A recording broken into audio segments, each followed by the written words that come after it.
กรวดน้ำทำไมหรือตอบว่าคือเพื่อยกให้ทักษิโนทกได้แก่สิ่งที่หนักเกินถือวิสัยที่จะยกขึ้นโปรดปรกได้ด้วยมือนิยมใช้น้ำถือว่าเป็นสัญลักษณ์แทนเป็นพระเช่นพระเจ้าเวสสันดรทรงทานสิ่งหนักแสนคือช้างแก่ชาวแคว้นกลิงครัตนครและพระราชทานกันหาชาลีลูกอ่อนแก่ชูชกหัวครอนเท่าทัชชีที่ขอทานกรวดน้ำอุทิศกุศลอุทิศโสทกท่านผู้ตายวายชีวันพระเจ้าพิมพิสารทรงกรวดน้ำอุทิศให้ญาติผู้ตายล่วงลับลงคราวถวายวัดแก่สงฆ์ได้แก่วัดเวลุวันกรวดน้ำเพื่อเป็นหลักคือเป็นสักขีพยานเรียกสัตว์โขทกทานแล้วเทลงบนแผ่นดินเพื่อจะให้แม่พระธรณีได้ยนยินน้ำตกปฐพินในการอุทิศส่วนบุญแล้วมาบีบมวยผมท่วมทับถมมารหัวหมุนพ่ายแพ้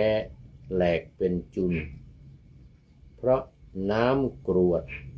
เป็นสักขีกรวดน้ำอธิษฐานขอพรผ่านคุณความดีให้สมหวังในชีวิตโดยประการนานากรวดน้ำคว่ำขันไปสำนวนไทยไม่คบค้าเสมือนการคว่ำพาชนะลงสิ้นเรื่องราวตัดสัมพันธ์อื้อฉาวสิ้นเรื่องราวไม่ให้เหลือเยื่อใยหรือไม่กลับมาอีกคราวตัดสัมพันธ์อื้อฉาวไม่เกี่ยวข้องอีกต่อไปขอถวายความนอบน้อมแด่พระรัตนตรัยมีพระพุทธเจ้าเป็นต้นขอถวายความเคารพพระมหาเถระพระเถรานุเถระเจ้าคณะพระสังฆาธิการทั่วโลกมีพระเดชพระคุณพระธรรมเสนาบดีเจ้าคณะภาค7วัดพระธาตุวสุเทพเป็นต้นและขออำนวยพรแด่ท่านผู้ฟังท่านผู้ชมสาธุชนพุทธบริษัททั้งหลายวันนี้รายการ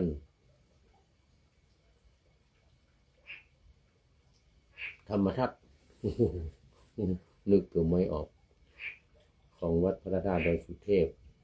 ออกอากาศทางสถานีวิทยุ วปท2จังหวัดเชียงใหม่มีร้อยเอกจำนงปัญญาวัฒโนเป็นหัวหน้าสถานีและอาตมภาพพระครูปริยัติยานุศาสตร์เป็นผู้บรรยายเป็นประจำทุกวันเวลา 7:30 นาทีถึง 8 นาฬิกาโดยประมาณวันนี้ก็บันทึกเสียงล่วงหน้ามา1 วันผ่านทางเฟซบุ๊กไลฟ์สวัยเทพบุญเหมือนเดิมจากวัดพระธาตุดอยสุเทพดึกหน่อยวันนี้เขาเรียกว่ารอบดึก FC ก็คงจะไม่มีนะตอนนี้มัน3 ทุ่มคงยันม้อยพลอยหลับกันไปหมดแล้วเดี๋ยวว่าให้ผีฟังไปก่อน เดี๋ยววันพรุ่งนี้ก็ไปเปิดทางวิทยุให้ญาติโยมฟัง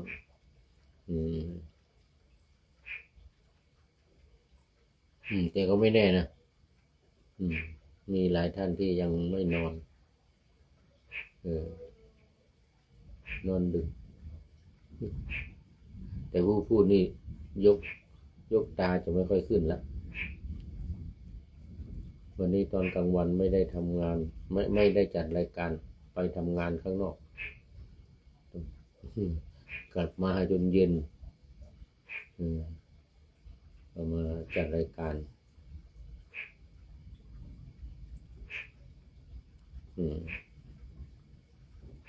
รายการก็มี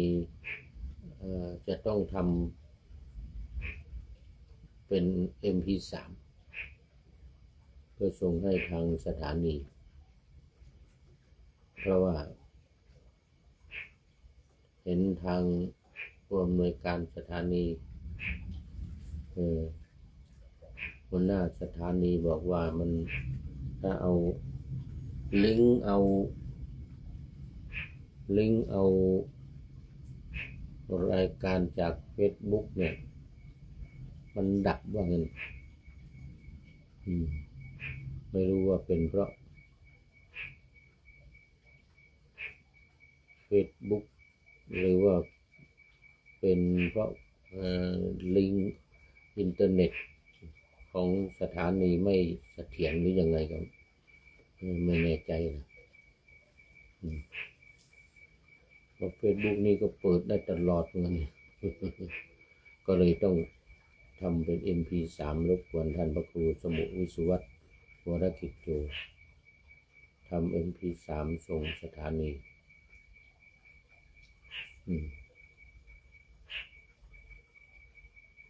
มันก็จึงต้องทำล่วงหน้า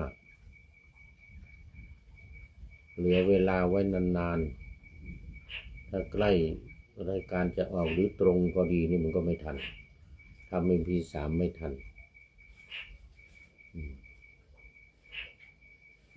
นั่นก็ต้องบันทึกเสียงล่วงหน้า1 วันอย่างน้อย2 วันยิ่งดีเพราะว่าทางแอดมิ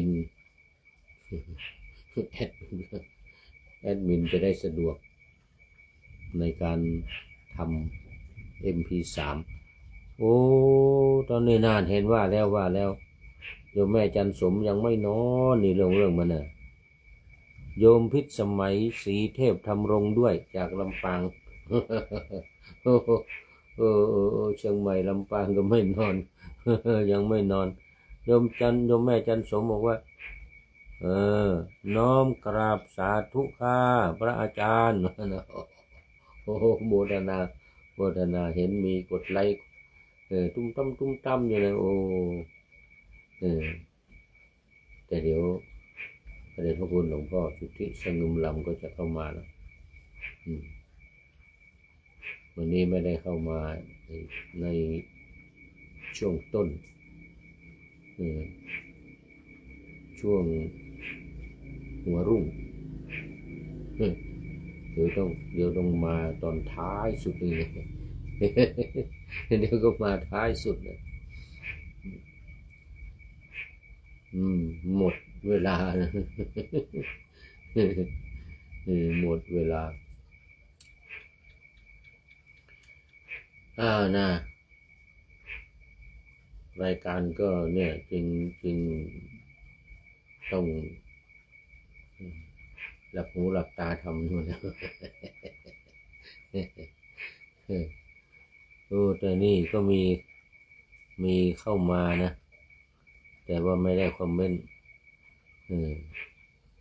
เข้ามาในเฟซ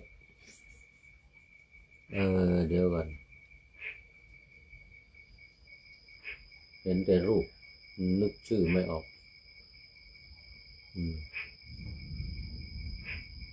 แต่รูปนึกชื่อไม่ออก ไม่เป็นไรโยมอาจารย์สมบอกว่าตอนนี้ที่บ้านดอยสะเก็ดมีทั้งฝนทั้งลมค่ะโอ้เหมือนกันบนดอยสุเทพนี่ก็ลมแล้วก็ฝนตกเป็นระยะผ้าคลุมรถไอ้ผ้ายางผ้าพลาสติกคลุมรถมันขาดเดี๋ยวตอนนี้กำลังสั่งซื้อใหม่ขอโยมบรรจงรักคนพรุ่งนี้ซื้อมาผืนใหญ่ๆ2-3 เมตร4 เมตรคลุมรถไฟฟ้าตอนนี้มันถูกฝนเปียกหมดมีผ้ายางคลุมอยู่แต่มันผืนเล็กมันลมมาด้วยลมแล้วลมพัดไปอย่างนี้ฝนตกลงมาเปียกเหมือนเดิมโอ้ดอยสะเก็ดมีทั้งฝนทั้งลมนะโอ้ก็วันก่อนเห็นเขาพยากรณ์ไว้แล้วในช่วงนี้ฝนฟ้าคะนอง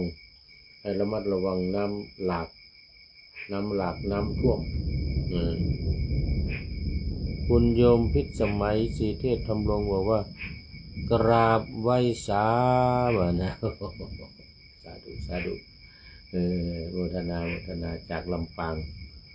วันนี้ลำปางมาก่อนเชียงใหม่แม่จันสมดอยสะเก็ดยังมีอยู่นี่ ยั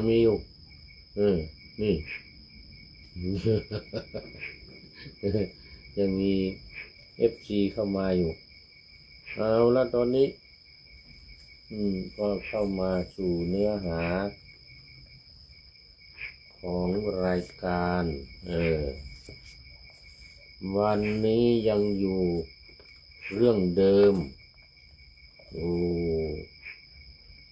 เป็นเรื่องยาวนี่น่าจะหลายวันนะนี่น่าจะหลายวันเรื่องสัมภหุระภิกขุ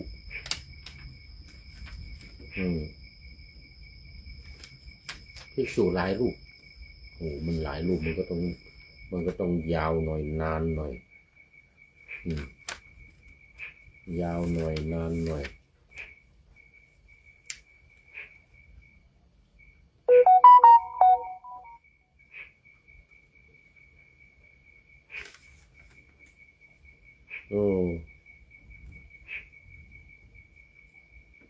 กำลัง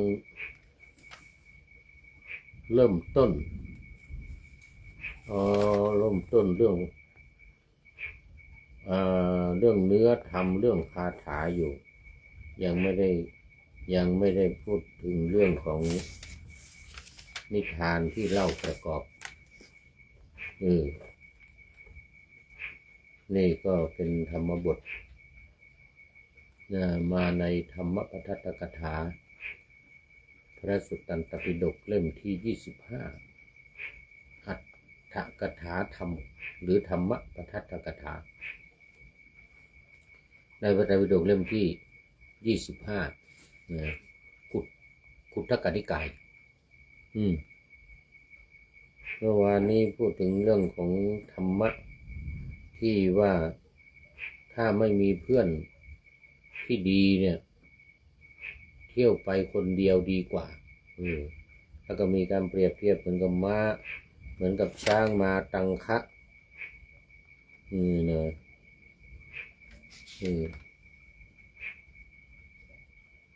ตัวมีความขนขวายน้อยเที่ยวไปอยู่ในป่านะและไม่พึงทำบาปทั้งหลายนี่เนื้อความ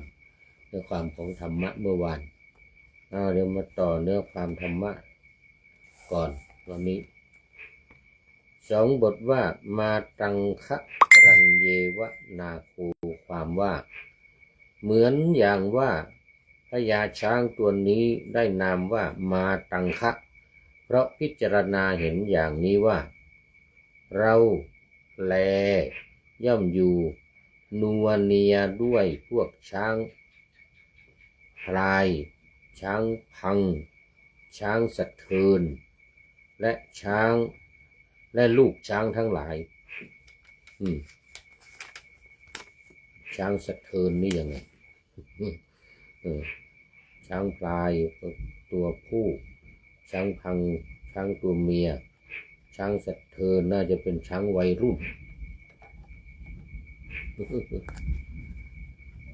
ช้างดุช้างตกมันช้างอะไรเนี่ยมันเอาเรื่องเลยช้างสะเทือนทั้งหลายนี่นะและลูกช้างทั้งหลายตัวน้อยๆปักปนอยู่กันไปมันวุ่นวายช้างพวกนี้นะเราย่อมเคี้ยวกินหญ้าที่เขาเด็ดปลายแล้วช้างมาตังคะนี่นะเป็นพญาช้างต้องให้ช้างตัวเล็กตัวน้อยช้างสะเทือนช้างพายช้างพังทั้งหลายกินยอดมันไปก่อนเหลือแต่ทุ่นมันแข็งใบก็ใบแก่ๆอย่างนี้นะก็เป็นผู้เสียสละพญาช้างเราย่อมเคี้ยวกินหญ้าที่เขาเด็ดปลายแล้วและเขาย่อมเคี้ยวกินกิ่งไม้อันพอหักได้ที่เขาหักลงแล้วนะพอหักได้นะแต่ว่าถ้ามันต้นไม้ใหญ่ๆหรือมันอยู่สูงนี่เขาก็อาศัยเราเลยและเราย่อมดื่มน้ำที่ขุ่นนั่นดื่มน้ำขุ่นพญาช้างนี่เดือดร้อนนะตัวเล็กตัวน้อยมันโดดลงน้ำมันนู่นเลยกวนน้ำขุ่นหมดโดยเฉพาะไอ้ช้างสะเทือนเนี่ยนะช้างสะเทือนลูกช้างบ้างช้างสะเทือนบ้างเนี่ยนะตัวซนๆนะเห็นน้ำที่ไหนก็วิ่งเข้าใส่เลยนะโดดลงไปแล้วก็น้ำขุ่นหมดพญาช้างก็กินน้ำขุ่นไปทีหลังคอยคุ้มครองความปลอดภัยให้กับช้างทั้งหลายเมื่อเรายังลงสู่ท่าน้ำและก้าวขึ้นจากท่าน้ำเราช้างพังช้างตัวเมียนี่นะย่อมเดินเสียดสีกายไปถ้าอย่างไรเราตัวเดียวเท่านั้นพึงหลีกออกไปจากโขลงอยู่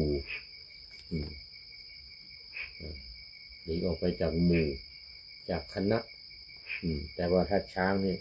หมู่คณะนี่เขาใช้คำว่าโขลง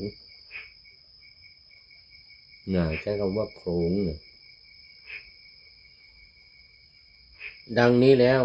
ดำเนินไปด้วยความรู้ละโขลงแล้วย่ำเที่ยวไปในป่าตามสบายตัวเดียวเท่านั้นในอิริยาบถทั้งปวงฉันใดบุคคลพึงเที่ยวไปคนเดียวเท่านั้นแม้ฉันนั้นไม่คลุกคลีกับหมู่คณะมันวุ่นวายพูดมาก มากคนก็มากพูดมากเรื่องคนมากก็มากเรื่องนี่เรื่องของเรื่องมันเนี่ยบทว่าเอกัสสะความว่าความเที่ยวไปแห่งบรรพชิตผู้ยินดีแล้ว ยินดียิ่งแล้วในเอกีภาพนี่คือความเป็นหนึ่งตั้งแต่การที่ตนบวชชื่อว่าผู้เดียวเท่านั้นประเสริฐก็มันเป็นกฎเหล็กเป็นกฎเหล็กของนักบวชนักปฏิบัติธรรมนักขัดเกลากิเลสนี่นะเรียกว่าณสังคณิการัมมนาณสังคณิกา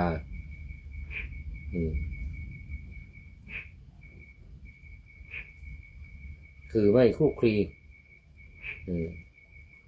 ไม่ยินดีในการคลุกคลีกับหมู่กับคณะมันมีอยู่ในข้อนี้รู้สึกเป็นข้อที่สี่นะข้อที่สี่ข้อที่หนึ่งนี่ณกัมมารามตาไม่ยินดีในการทำงานอันนี้นักปฏิบัติธรรมต้องอย่างนั้นณพัสสารามตาไม่ยินดีในการพูดมากณนิทธารามตาไม่ยินดีในการหลับในการนอนยกเว้นมีความจำเป็นอย่างเวลาเท่าแก่มานี่ต้องนอนมากเดี๋ยวนี้ผู้พูดนี่ตั้งแต่อายุ70มานี่นะนอนอย่างน้อย8 ชั่วโมง8 ชั่วโมง10 ชั่วโมงยิ่งดีมันสดชื่นนู่นนั่งไหนไม่ง่วงเหงาหาวนอนอันนั้นณนิทธารามตาไม่ยินดีในการหลับแล้วก็ณสังคณิการามตาไม่ยินดีในการคลุกคลีกันกับหมู่กับคณะทั้งหลายอยู่คนเดียวเที่ยวไปคนเดียว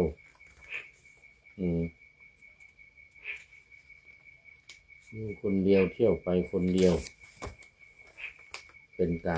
การดี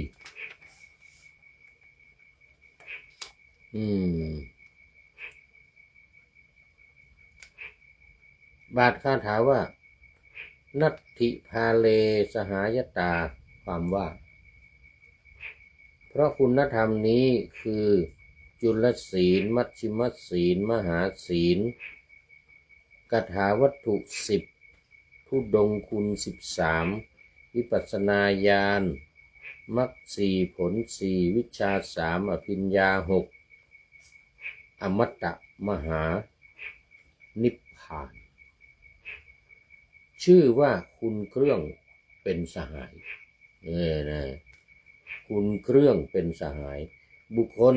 ไม่อาจบรรลุคุณเครื่องเป็นสหายนั้นเพราะอาศัยเหล่าพาลชนคือคนพาลเพราะฉะนั้นคุณเครื่องเป็นสหายจึงชื่อว่าไม่มีในพาลชน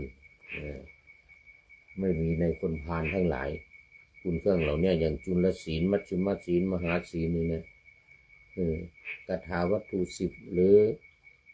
บุญกิริยาวัตถุ10เนี่ยมีทานศีลภาวนาเป็นต้นเนี่ยจะไม่มีในหมู่คนพาลธุดงค์คุณ13อีกการถือนอนใต้ต้นไม้อย่างนี้ทุกขมุเลเนสชิกังคะอย่างนี้การไม่นอนมีแต่นั่งยืนเดิน3อิริยาบถเนี่ยในภาลชนนี้ไม่มีเด็ดขาดแล้วก็วิปัสสนาญาณวิปัสสนาญาณที่เป็นไปในวิปัสสนามรรค4ผล4ไปกันใหญ่เลยโลกุตตรธรรมโสดาปฏิมรรคโสดาปฏิผลสกทาคามิมรรคสกทาคามิผลอนาคามิมรรคอนาคามิผลอรหัตตมรรคอรหัตตผลพาลชนอย่าไปเที่ยวถาม ภารชนไม่มีเออมรรคสี่ผลสี่นี่นะวิชาสามอีกอตีตังชยานเป็นต้นนี่นะจุตูปปาตยานอาสวัคยายานทั้งหลายอภิญญาหกอีกนี่หูทิพตาทิพในภารชนนี่ไม่เห็นแน่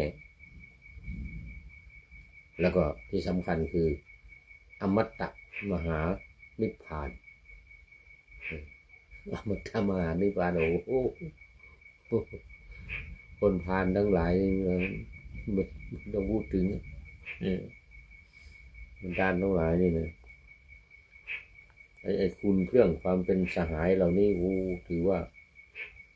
เป็นสิ่งที่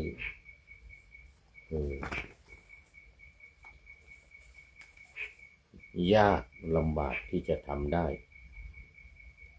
ดูไปดูมาหมดเวลาหมดเวลาซะแล้วเอาละเอาไว้แค่นี้ก่อนเอาไว้แค่นี้ก่อนเรื่องของธรรมะเอาละตอนนี้คุณโยมพิษสมัยโยมแม่จันสมมันเป็นคนแรกแล้วก็เป็นคนสุดท้ายอันนี้มีใครเข้ามาแอบฟังอีกเนี่ยลืมชื่อไปเด็กจิกุงมั้งเด็กจิกุงเด็กจิกุง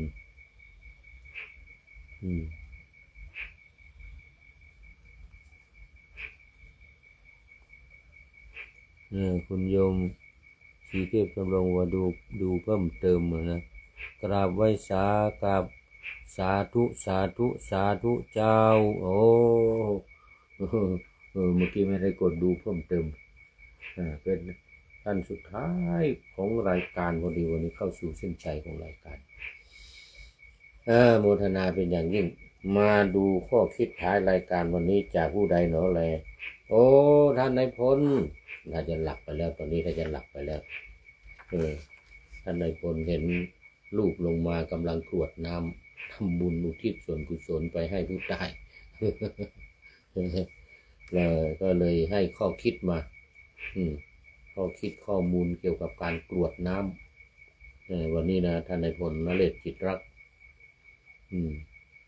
ว่าไว้ดีมากบอกว่ากรวดน้ำทำไมหรือตอบว่าคือ1ในวงเล็บคือเพื่อยกให้ทักขิโนทกได้แก่สิ่งที่หนักเกินถือเกินวิสัยที่จะยกขึ้นไปโปรดปรกได้ด้วยมือนิยมใช้น้ำถือว่าเป็นสัญลักษณ์แทนเช่นพระเจ้าเวสสันดรทรงทานสิ่งหนักแสนคือช้างแก่ชาวแคว้นกาลิงคะรัตนครและพระราชทานกันหาชาลีลูกอ่อนแก่ชูชกหัวคลอนเท่าทัชชีที่ขอทานอันนี้ ข้อหนึ่งนี่เพื่อยกให้สิ่งที่มันจับไม่ได้มันหนักอย่างช้างเนี่ย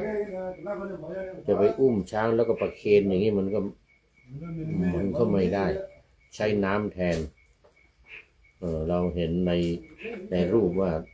พระเวสสันดรเนี่ยนั่งอยู่บนคอช้างนะเทน้ำลงมาพราหมณ์8 คนมั้งพราหมณ์4 คนมั้งรอรับอยู่ข้างล่างเทน้ำเป็นการยกช้างนี้ให้แต่ว่ามันตัวใหญ่มันยกไม่ได้หรือยกลูกชายลูกหญิงกันหาชาลี ให้พราหมณ์ชูชกพราหมณ์ชูชกเขาไปขอนู่นที่ป่าหิมพานต์เนี่ยนี่การยกให้นี่ก็จริงจะอุ้มก็พอได้นะการหาตัวเล็กๆแต่ก็ไม่ใช่ฐานะที่ว่าจะอุ้มแล้วก็ยกให้อย่างนี้ เอาน้ำแทนหยาดน้ำลงในมือของพราหมณ์ชูชกที่มาขอนั่นนะเป็นการให้ลูกสาวลูกชายกันหาชาลีเนี่ยเทน้ำนี่แทนเป็นสัญลักษณ์นะข้อ 2กรวดน้ำอุทิศกุศลอุทิศโสทกท่านผู้ตายวายชีวันพระเจ้าพิมพิสารทรงกรวดน้ำอุทิศให้ญาติผู้ตายล่วงลับลงคราวถวายวัดแก่สงฆ์ได้แก่วัดเวฬุวันพระเจ้าพิมพิสารสร้างวัดเวฬุวันครั้งแรกที่พระพุทธองค์เสด็จกลับไปเมืองราชคฤห์เนี่ยเสร็จแล้วก็ทำบุญอุทิศส่วนกุศลไปให้ญาติที่รอรับส่วนบุญอยู่ที่ว่ามายืนรอมาแอบมองอยู่ตามฝาผนังตามตรอกซอกซอยอะไรทั้งหลายที่ว่าอุทิศส่วนกุศลไปให้นี่เป็นการกรวดน้ำเพื่ออุทิศส่วนกุศลไปให้ผู้ตาย 3. กรวดน้ำเพื่อเป็นหลักคือเป็นสักขีพยานเรียกสักโขทกทานแล้วเทลงบนแผ่นดินเทน้ำลงบนแผ่นดินเพื่อจะให้แม่พระธรณีได้ยนยินน้ำตกปฐพินในการอุทิศส่วนบุญอันนี้เป็นการอุทิศส่วนบุญเพื่อให้แม่นางธรณีแม่พระธรณีได้รับทราบได้ยินได้ฟังแล้วมาบีบมวยผมท่วมทับถมมารหัวหมุนพ่ายแพ้แหลกเป็นจุนเพราะน้ำกรวดเป็นสักขีคือพระพุทธองค์ในอดีตชาติเวลาให้ทานก็ได้กรวดน้ำลงบนแผ่นดิน เพื่อให้เป็นสักขีพยานเพื่อให้แผ่นดินแม่พระธรณีเป็นสักขีพยานพอมารยกทัพมาที่ตอนที่ทำอยู่ใต้ต้นโพก็แม่ธรณีมาช่วยบีบมวยผมเงินน้ำท่วมหมู่มารหนีไปหมด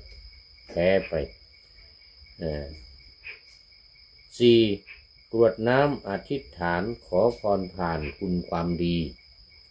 ให้สมหวังในชีวิตโดยประการนานา 5. กรวดน้ำคว่ำขันไปกรวดน้ำคว่ำขันกรวดน้ำคว่ำขันไปสำนวนไทยไม่คบค้าเสมือนการคว่ำพาชนะลงสิ้นเรื่องราวไม่ให้เหลือเยื่อใยหรือไม่กลับมาอีกคราวตัดสัมพันธ์อื้อฉาวไม่เกี่ยวข้องอีกต่อไปนี่เขาเรียกกรวดน้ำคว่ำขันมี5ลักษณะด้วยกันขอบคุณท่านนายพลนเรศจิตลักษณ์ไว้นาทีนี้เป็นอย่างยิ่งขอนำรายการธรรมะทัดไปก่อนแล้วจะย้อนมาใหม่ในวันหลังเพื่อให้ท่านทั้งหลายได้รับฟัง